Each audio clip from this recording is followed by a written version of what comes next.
Dog won't stop barking at basketball. Police arrive and what they find inside stuns the entire arena. The rhythmic bounce of basketballs echoed through Atlanta's State Farm Arena as the Georgia Tech Yellow Jackets warmed up for their March Madness showdown against the Georgia Bulldogs. Officer Sarah Collins stood at her usual post near the home team's tunnel, her Belgian Malinois partner Max at perfect attention beside her. After 5 years of working security detail at countless games, they had their routine down to a science. But tonight was different. Tonight, Max wouldn't stop barking at the basketball.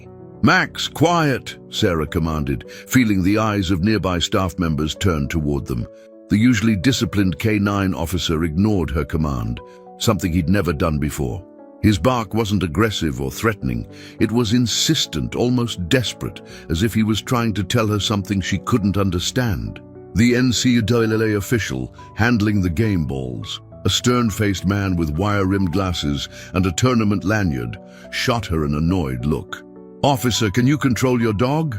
We're less than an hour from tip-off, and the network producers are already breathing down my neck about pre-game timing." Sarah's cheeks flushed. In 5 years of service, Max had never broken protocol. He'd remained steady during riots, bomb threats, and even a stadium evacuation.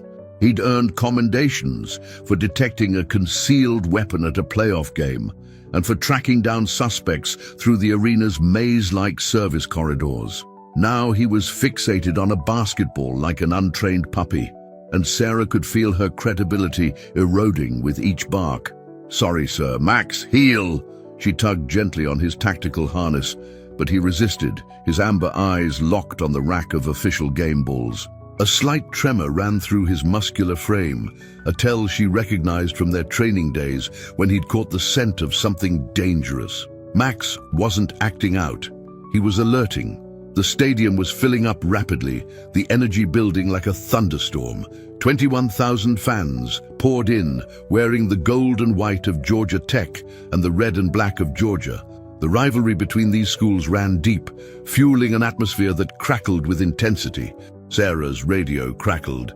"Collins, what's the situation with your K-9? We've got VIPs coming through the north entrance in 5. Before she could respond, a tall figure in a NCAA jacket approached. Marcus Thompson, former NBA point guard turned tournament coordinator. His presence usually commanded respect, but something in his forced smile set off warning bells in Sarah's mind. "Everything okay here, Officer Collins?" Thompson's voice was smooth, practiced. "We can't have any disruptions tonight. Too much riding on this game." He glanced at his designer watch, a gesture that seemed more nervous than impatient.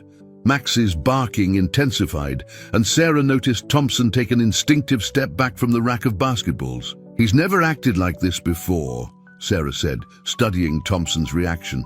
"Maybe we should have the balls checked, just to be safe." Thompson's smile tightened. "Those balls were certified this morning by NCAA officials. We're on a tight schedule, officer. Perhaps your dog is picking up on the crowd's energy." Sarah noticed a slight sheen on Thompson's forehead, despite the arena's cooling system working at full capacity. She'd interviewed enough suspects to recognize nervousness masked as authority. "Of course," she replied, matching his professional tone. "I'll relocate to the upper level where it's quieter." As she led Max away, she caught a glimpse of Thompson speaking urgently into his phone, his body angled away from security cameras. Max's head turned, tracking the rack of basketballs as they were wheeled toward the court. In a quiet service corridor, Sarah knelt beside her partner. "What are you trying to tell me, boy?" She ran her hands through his black and brown fur, checking for any sign of distress. Max whined softly, pressing his nose against her palm, the same palm she'd used to handle the game ball earlier. Sarah pulled out her phone, scrolling through recent security bulletins. 3 cases of match fixing in European basketball last month, 2 involving tampered equipment. The odds for tonight's game had shifted dramatically in the last hour. Unusual prop bets were attracting massive money, number of missed free throws, 3-point percentage variance between halves. "Collins!" Lieutenant Hayes, her supervisor, strode toward them. "I'm pulling you from the floor. Can't have a K9 disrupting a tournament game. The NCAA has enough headaches without a dog barking at their equipment." Sarah stood, her mind racing. "Sir, I think Max is onto something. The ball is fine," Hayes cut her off. "This is March Madness, not a drug bust. Take the rest of the night off. That's an order." As Hayes walked away, Sarah felt Max's body tense beside her. Through the corridor's windows, she could see the teams taking their final warm-up shots. The ball moved strangely on certain shots, something only a professional player or a very observant dog might notice. Sarah pulled out her phone again, this time calling an old friend at the FBI's Sports Betting Integrity Unit. "Hey Jack, I need you to run some numbers for me, and I need you to do it fast. Something's wrong with this game, and I've got about 20 minutes to figure out what." Max's ears perked up as she spoke, his eyes never leaving the court where millions of dollars in bets were about to play out. Sarah scratched behind his ears, a silent promise between partners. "Don't worry, boy. I believe you. And we're not going anywhere." The arena speakers crackled to life, announcing 15 minutes until tip-off. In the rafters above the court, a small red light blinked on an unmarked camera. Someone else was watching the game very carefully. The biggest game of the season was about to begin, and only a dog knew it was rigged. Sarah's phone vibrated just as the teams lined up for the opening tip-off. Jack's text was brief, but confirming. "Massive irregular betting patterns, 2.5 flange on specific prop bets in the last hour. All from new accounts, looking into IP addresses." Through the service corridor window, she watched as Georgia Tech's center barely grazed the game ball, sending it spinning at an odd angle. The crowd didn't notice, but Max's ears twitched. Sarah had seen enough tip-offs to know that something was off. "Come on, boy," she whispered, leading Max through the arena's back corridors. If Hayes wanted her off the main floor, fine. The real action was probably happening behind the scenes anyway. The service levels of State Farm Arena were a maze of concrete hallways, storage rooms, and maintenance areas. After 5 years on the job, Sarah knew every corner, every blind spot in the security camera coverage. More importantly, she knew which areas were typically empty during games, and which ones shouldn't be. Max's posture changed as they approached the equipment storage section, his ears forward, body rigid, moving with the silent precision that had made him legendary in the K9 unit. Sarah unclipped his tactical vest, their signal for covert operation. In tight spaces, stealth mattered more than protection. Voices echoed from around the corner. Sarah pressed herself against the wall, Max automatically taking position beside her. 2 men in arena staff uniforms walked past the intersecting corridor, carrying what looked like standard equipment bags. "Thompson says we switch them at halftime," one man muttered. "Make sure you grab the right ones. They're marked with..." The rest of the conversation faded as they turned the corner. Sarah memorized their faces. One tall and lean, the other stocky with a distinctive neck tattoo. Neither was familiar from the regular arena crew. Max's nose led them to a service door marked "Mechanical Access Only." Sarah tried her security card. No access. But Max's increasing agitation told her they needed to get inside. She pulled out her phone again. "Hey, Miguel, you still working maintenance tonight?" Her voice was casual, practiced. "Having an issue with some strange sounds by the North Mechanical Room. Think you could swing by?" 3 minutes later, Miguel arrived with his keycard. Sarah had helped his daughter get into the police academy last year. He'd been a reliable source ever since. "Strange sounds, huh?" he asked, looking at Max. "Very strange," Sarah replied meaningfully. Miguel swiped his card without another word. The room was cramped, filled with humming equipment and the sharp scent of cleaning products. Max moved purposefully to a stack of storage containers in the corner, standard arena equipment cases, except these had tiny red dots on the handles, marks that would be invisible under normal arena lighting. Sarah pulled on latex gloves and carefully opened one case. Inside were basketballs identical to the NCAA official game balls, but something about the surface texture felt wrong. Max sniffed the ball and backed away, sneezing. "Good boy," Sarah whispered, quickly photographing the balls and the case markings. Her phone buzzed again. Jack from the FBI. "Sarah, those betting patterns? They match exactly with 3 other tournament games this season. All had weird prop bet payouts. All had Thompson working as coordinator." A door slammed somewhere in the corridor. Sarah quickly closed the case, positioning everything exactly as they'd found it. She and Max slipped out just as voices approached. "Getting paranoid about that K-9 unit." A familiar voice drifted down the hallway. "Thompson, Hayes was supposed to get them out of here." "It's handled," another voice replied. Sarah's blood ran cold. "Lieutenant Hayes. Collins is too straight arrow to disobey a direct order. She's probably halfway home by now." Sarah's mind raced. Hayes was involved. Her direct supervisor, the man who'd signed off on half her investigations, was part of the scheme. The corruption went deeper than she'd imagined. Max growled softly. Footsteps were approaching from both directions. They were about to be trapped in the corridor. Sarah noticed a maintenance ladder leading to the catwalk above. "Up," she whispered to Max, using their vertical training command. The Belgian Malinois smoothly followed her up the ladder. They'd practiced this countless times, but never with so much at stake. From their elevated position, Sarah watched Thompson and Hayes meet directly below them.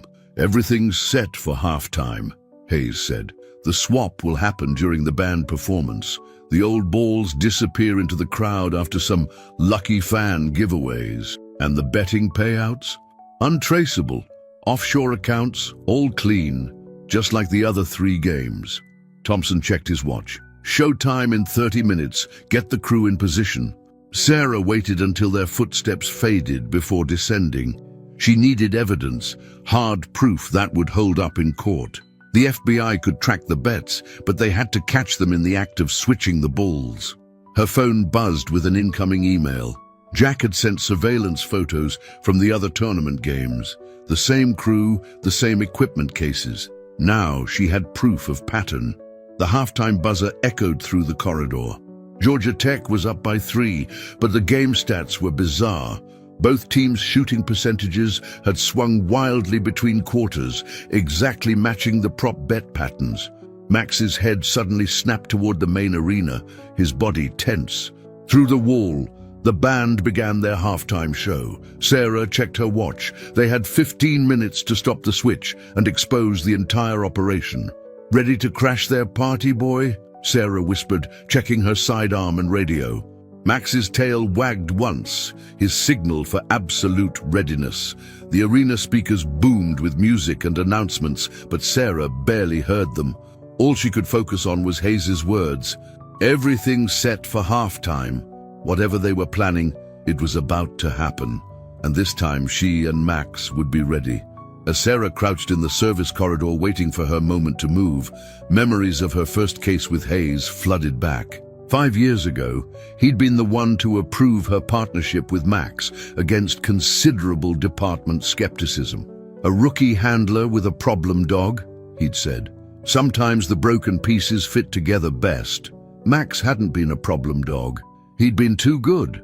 His previous handler was caught planting evidence, using Max's incredible nose to justify illegal searches. The brass wanted to retire him, claimed he was unreliable. But Sarah had seen something in those amber eyes. Not blind obedience, but integrity. The halftime show's bass thumped through the walls as Sarah checked her phone. 8 minutes until the planned switch. She scratched behind Max's ears, feeling the familiar scar tissue from the incident that had brought them together. It happened during their first month as partners. A routine security sweep at a Hawks game turned into a hostage situation. An armed man had slipped through the metal detectors using ceramic components. He was cornered, desperate, holding a concession worker at gunpoint. Hayes ordered them to stand down, but Max broke protocol, just like tonight. He kept alerting, not at the gunman, but at a backpack hidden nearby. Sarah trusted him, moved in against orders. The backpack contained enough explosives to collapse half the arena. The hostage situation was a diversion. They saved hundreds of lives that night. Hayes had defended them to the brass, turned their insubordination into a commendation. Now Sarah wondered if he'd been building her trust all along, grooming her for moments like this. Moments when following orders meant looking the other way. Movement at the end of the corridor snapped her back to the present. The stocky man with the neck tattoo was back, wheeling a cart of towels toward the locker rooms. But Max's reaction confirmed Sarah's suspicion. Those weren't just towels. Sarah touched her phone, feeling the weight of duty and betrayal. She texted Jack everything: Hayes' involvement, Thompson's plan, the evidence from the maintenance room. If anything happened to her, the FBI would know where to look. The crowd roared. Someone must be shooting half-court shots for prizes. Perfect cover for moving equipment around the arena. Sarah thought about the 3 previous games Thompson had fixed, wondered how many other officers had noticed something wrong, but followed orders to stand down. Max's muscles tensed under her hand. He'd been more than a partner these past 5 years. He'd been her moral compass. When human systems failed, when authority became corrupt, Max's instincts remained pure. A dog couldn't be bought, couldn't be threatened, couldn't be convinced to ignore what he knew was wrong. Sarah thought about their training days, the endless hours spent learning to read each other's signals. Max had taught her as much as she'd taught him, like how he had different barks for different alerts. Drugs, explosives, firearms. Tonight's bark had been new. He'd adapted his training to warn her about something they'd never encountered before, trusted her to follow his lead into unknown territory. Through a security window, Sarah watched the basketball court. The Georgia Tech mascot was launching T-shirts into the crowd, standard halftime entertainment. But she noticed the crew near the bench areas, the way they carefully handled certain shirts, making sure they went to specific sections. The lucky fan giveaways Hayes had mentioned. They were creating chaos to cover the ball swap. Her earpiece crackled, building security checking in for the second half, each officer calling their positions, confirming all clear. Sarah's silence would be noticed soon. Hayes would know she'd disobeyed orders. Max's head turned toward the north tunnel. His body language shifted from alert to predatory. Someone was coming. Sarah recognized the footsteps. Thompson. The former NBA star moved with the same distinctive rhythm he'd had on the court, even in retirement. "Everything ready?" Thompson's voice drifted around the corner. "We've got 4 minutes. Slight problem." It was the tattooed man. "That K9 unit's still in the building. My guy spotted them near the maintenance room. Hayes swore he'd handle them." Thompson's voice turned sharp. "Find them. Use whatever force necessary. No one can stop this swap. I've got millions riding on the second half." Sarah felt Max press against her leg, his signal that someone was approaching from behind. They were about to be boxed in. Again, but this time there was no convenient maintenance ladder. She thought about that first hostage incident, how she and Max had turned a potential disaster into a defining moment. Hayes had called it luck. Now she wondered if he'd been testing them even then, seeing how they'd handle impossible choices. Max's ears twitched toward the basketball court. The band was playing their final number. Soon the teams would return, the swap would happen, and Thompson's betting scheme would pay off, unless they acted now.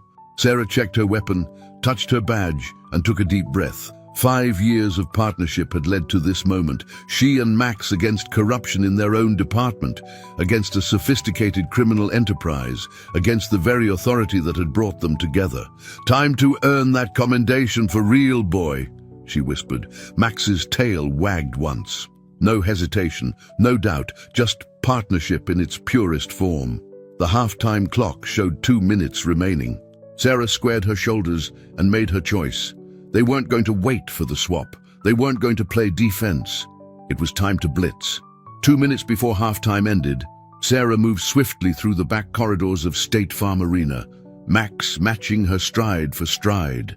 The vibrations from the band's final number masked their footsteps as they approached the north entrance to the court. Her plan was simple but risky: catch Thompson and his crew in the act, in full view of 21,000 witnesses.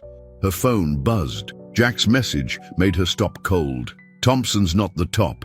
Wire transfers traced to Sportsbet International. CEO Thomas Wilson arriving at Arena now. Former FBI analytics chief. Sarah's breath caught. Thomas Wilson, the man who'd revolutionized sports betting fraud detection, who'd testified before Congress about protecting game integrity. His algorithms were used by every major sports league. If he was involved, Officer Collins, the voice behind her was smooth, professional, and entirely unexpected. I've been looking forward to meeting you. Sarah turned. Thomas Wilson stood at the intersection of two corridors, impeccable in a tailored suit. No security badge, but he moved like he owned the place.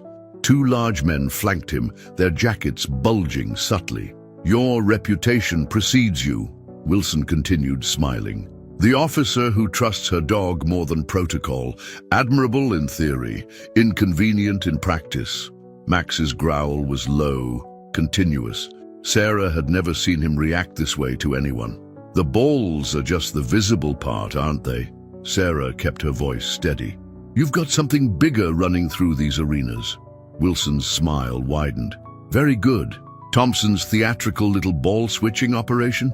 That's just noise. Cover for the real work. He gestured at the arena around them. Do you know how much untraceable data can move through a modern stadium's systems during a major game?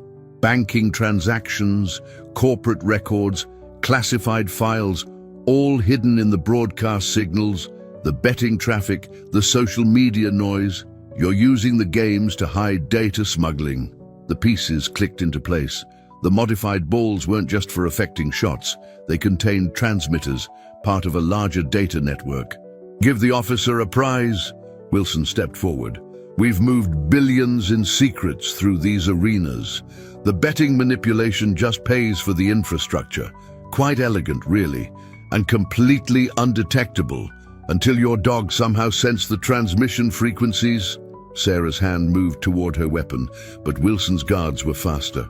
Red dots appeared on Max's chest. Please, Wilson sighed. Let's be professional. We've got a problem to solve and very little time. Hayes speaks highly of your intelligence. I'm offering you a place in the operation. Your talent for looking the other way could be very valuable. Like Hayes looked the other way? Sarah's mind raced, calculating angles, options. Hayes understands the bigger picture. The system's already corrupt. We're just more efficient about it. The money we move, it greases the wheels of global finance. Governments use our network, intelligence agencies. Your moral stand would accomplish nothing. The halftime buzzer blared. Through the corridor windows, Sarah could see the teams returning to the court. Thompson would be starting the ball swap now, not knowing he was just a pawn in Wilson's larger game. Last chance, Officer Collins. There's a very generous compensation package, or... Wilson glanced meaningfully at the laser sights on Max. Sarah looked at her partner, saw the absolute trust in his eyes. 5 years of building instincts together. She thought about Hayes, about how corruption starts with small compromises, with looking the other way. Actually, she said, there's something you should know about Max. Wilson raised an eyebrow. Oh? His alert bark for explosives? It's different from his bark for drugs, different from his bark for weapons. Sarah smiled. Tonight's bark? That was new. But in the past hour, while you were watching us, we were watching your whole operation, and Max has a very special bark for signal. Wilson's smile faltered as Sarah raised her phone, showing the active FBI surveillance app. My partner's not just good at detecting frequencies, he's been broadcasting them. Everything you just said went straight to the FBI's cybercrime unit, along with all the transmission data we've been collecting. The corridor erupted in chaos.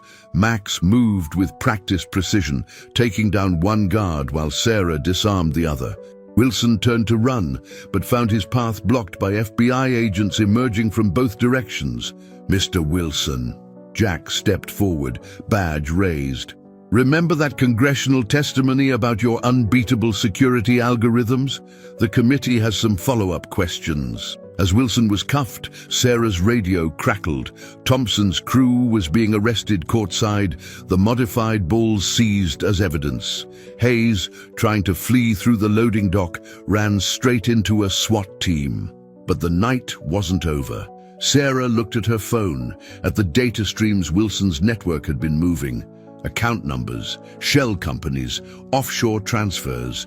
Max had helped expose something much bigger than game fixing. "Good boy," she whispered, scratching his ears. Max's tail wagged once. Then he turned toward the court, body tensing. His new alert bark rang out, sharp and clear. Sarah checked her phone as new data poured in. "Jack, there's another server running. Somewhere in the building." Wilson, despite being cuffed, smiled. "Insurance policy," he said softly. "Dead man's switch. If I don't enter a code every 30 minutes, everything we've moved through these arenas goes public. Every dirty secret, every illegal transaction, the whole system burns." Sarah looked at Max, saw him tracking something only he could sense. The real game was just beginning. "Your move, Officer Collins," Wilson called after her. "Clock's ticking." 25 minutes, Jack announced, checking the FBI's monitoring equipment. "Whatever server Wilson's talking about, it's somewhere in this building. And it's active." Sarah watched as Max led them through the arena's maintenance tunnels, following an electronic signal only he could detect. The game had resumed above them. She could hear the crowd roaring. But down here, a different kind of contest was playing out. Each step echoed against concrete walls, mixing with the distant thrum of the arena's electrical systems. Each relay station broadcasts on a unique frequency, the FBI's tech specialist explained, hurrying to keep up. "Your dog's been tracking the main data stream, but Wilson's dead man's switch could be on any of them. We're seeing preliminary data leaks already, small ones like warning shots." Max stopped suddenly, nose twitching. They'd reached a junction where 3 corridors met beneath the arena's north side. Electrical cables and fiber optic lines ran along the ceiling in all directions, creating a web of potential signal paths. Sarah knelt beside her partner, seeing the frustration in his posture. Max wanted to lead her to the target, but the environment was working against him. The confined space, the overlapping signals, the maze of metal and concrete, everything designed to disorient. Her radio crackled. "Collins?" Hayes's voice from his temporary holding cell.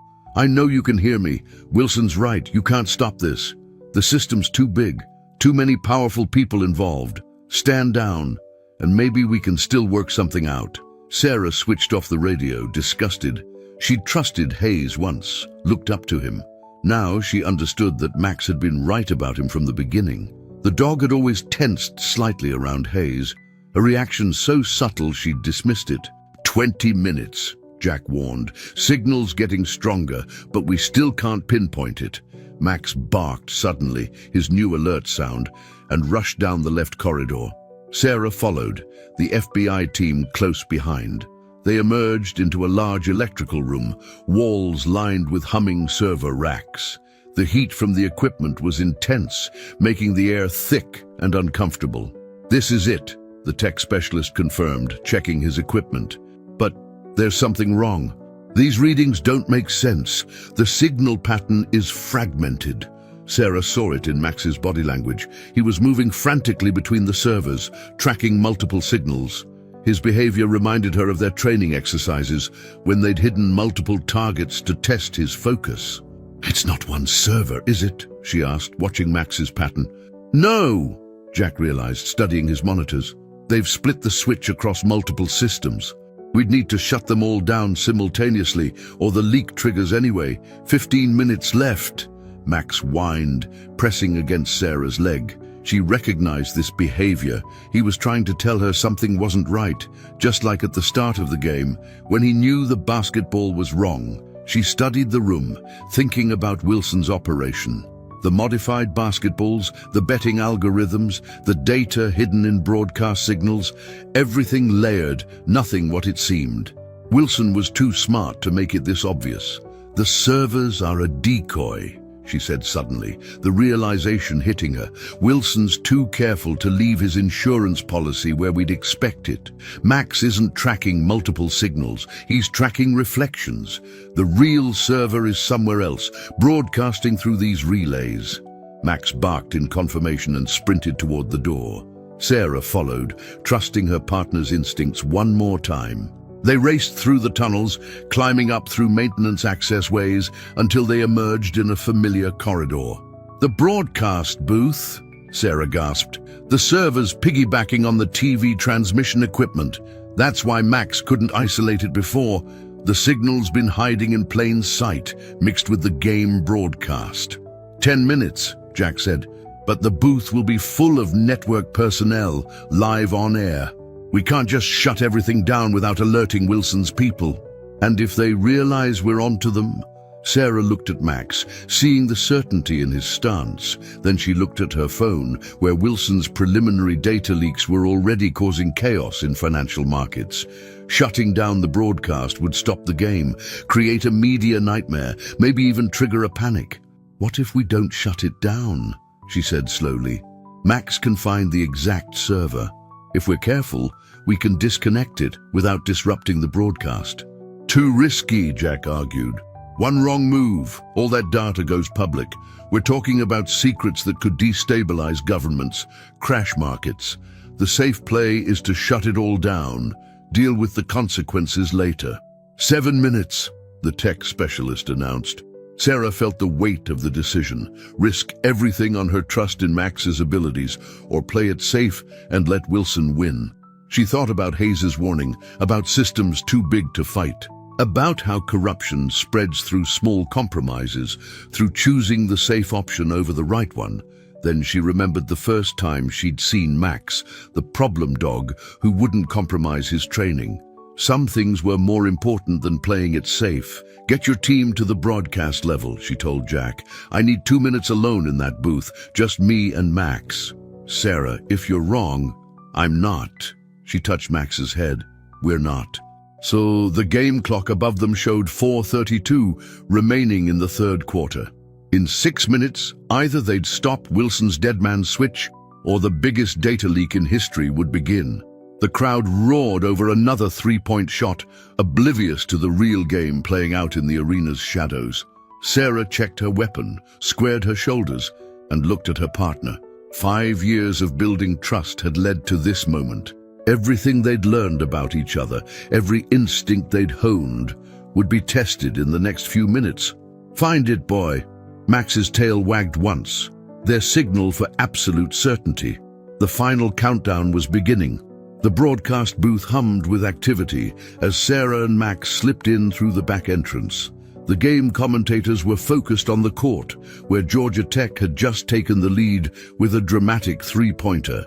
None of them noticed the K-9 officer and her dog moving silently along the equipment wall. 5 minutes until Wilson's dead man's switch activated. Sarah's earpiece crackled with Jack's voice. "FBI teams in position, no sign of Wilson's people catching on. Whatever you're going to do." Max moved with absolute certainty toward a rack of broadcast equipment. His nose twitched near a nondescript black box that looked identical to the others.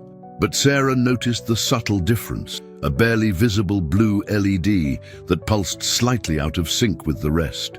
"Found it," she whispered into her comm. "Max has the server. But we've got a problem. It's hardwired into the main broadcast system. One wrong move, and we take down the whole transmission." 4 minutes. Wilson's preliminary leaks are accelerating. Treasury departments worldwide are starting to notice. Sarah studied the server's connections, remembering her training. Sometimes the direct approach wasn't the answer. Sometimes you had to change the rules. "Jack, that data Wilson's threatening to release, it's moving through the arena's broadcast signal, right? Piggybacking on the game transmission?" "Yeah, hidden in the digital noise. Why?" "What if we don't stop the transmission?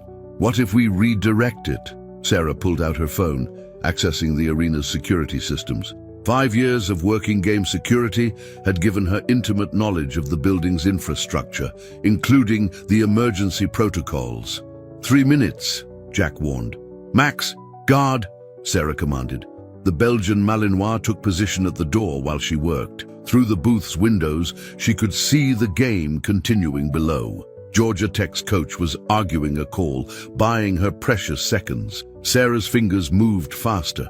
Emergency protocols, broadcaster override codes, antenna configurations. Years of late-night training sessions with the arena's technical team were paying off. 2 minutes. Sarah, we're seeing new data patterns. What are you doing?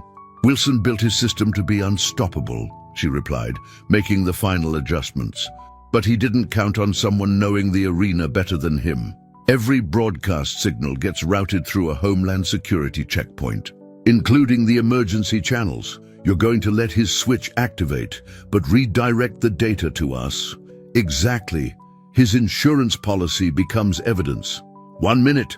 Wilson's people are moving. Max's growl confirmed it. Footsteps approaching the booth. Sarah made the final keystrokes, then drew her weapon. Almost there. Get ready. The door burst open. 2 of Wilson's tech experts rushed in, weapons drawn. But Max was faster. The first man went down under 90 pounds of highly trained K9 officer.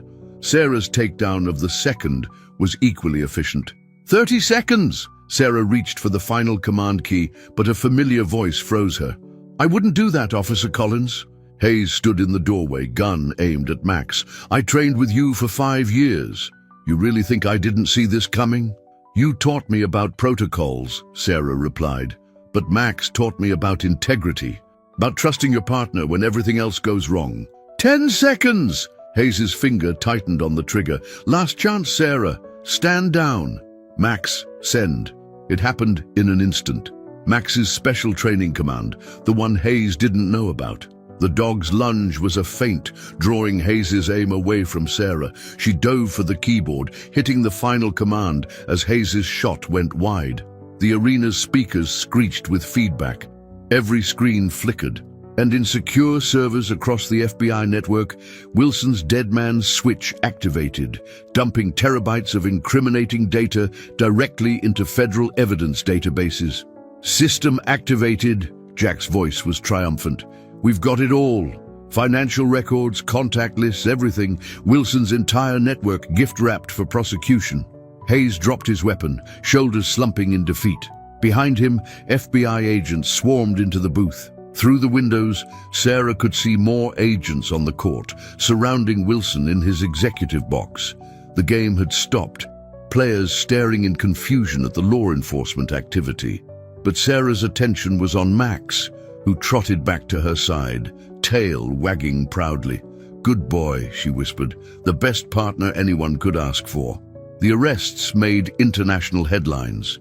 Wilson, Hayes, and 37 others were indicted on charges ranging from fraud to espionage. The modified basketballs became evidence in congressional hearings on sports betting regulation. Sarah testified too, explaining how a dog's instincts had unraveled a conspiracy that technology couldn't detect. During Wilson's booking, the former FBI analyst had looked at Max with a mixture of respect and resignation. We spent millions developing algorithms to hide our data, he'd said. Never occurred to us to check if it had a smell. Sarah and Max received commendations. The FBI offered her a position in their cybercrime division, but she turned it down. Her place was here, working arena security with her partner. 1 month later, they were back at their usual post. The game announcer's voice echoed, "Ladies and gentlemen, please welcome tonight's special guests, the K9 team that saved basketball." The crowd roared. Max sat perfectly at attention, the very picture of professional focus. But Sarah saw his tail wag slightly at the applause. Some said the scandal changed basketball forever. New regulations, stricter oversight, better security. But for Sarah and Max, the biggest change was simpler. Now, before every game, the refs brought them the game ball for inspection. Max always gave it a thorough sniff, and Sarah always trusted his judgment. After all, that's what partners do.